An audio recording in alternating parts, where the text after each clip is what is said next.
Evo ga, 560 sa S44 motorom. Sad šta treba od prepravki? Pošto ovo kolijevka sa 560, a ovo je S44 motor, ovdje fali jedan distancir. Evo kako smo to riješili. Napravili smo ovako distancir. Pošto se ova rupa ovdje ne gađa sa ovom ovamo, morali smo izvušiti ovako dvije rupe sa navojem. Evo ga ovdje. Tu će biti ovako. Ovdje. Znači ovaj šaraf ide do pola.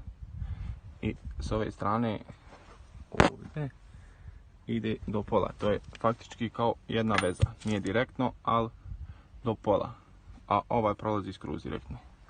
To je što se tiče prepravke na ovom prvom dijelu kolijevke. Isto je ovako i sa druge strane. Znači ovdje ovaj ide do pola i ovaj ovdje ide do pola. Tu, a ovaj prolazi čitavom dužinom.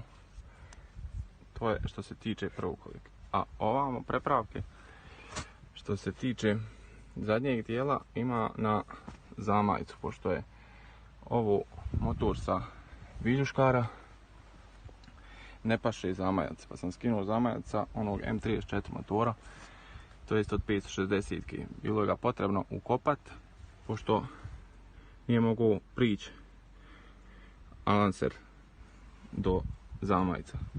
Ukopali smo u zamajicu na radilici nekih 8 mm i zupčanik smo svukli nekih 8 mm do anlasera ovamo i na anlaser smo 5 mm ukopali ovdje ovog tijela da priđe.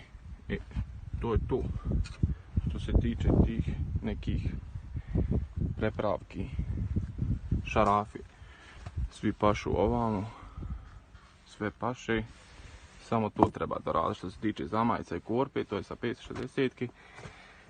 I ova prva kolijevka, samo ovdje distancijer ubacimo i to bilo to što se tiče ovih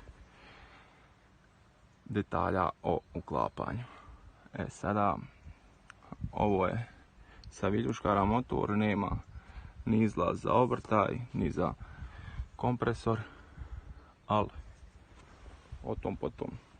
Bitno da je motor dobar. Eto ga.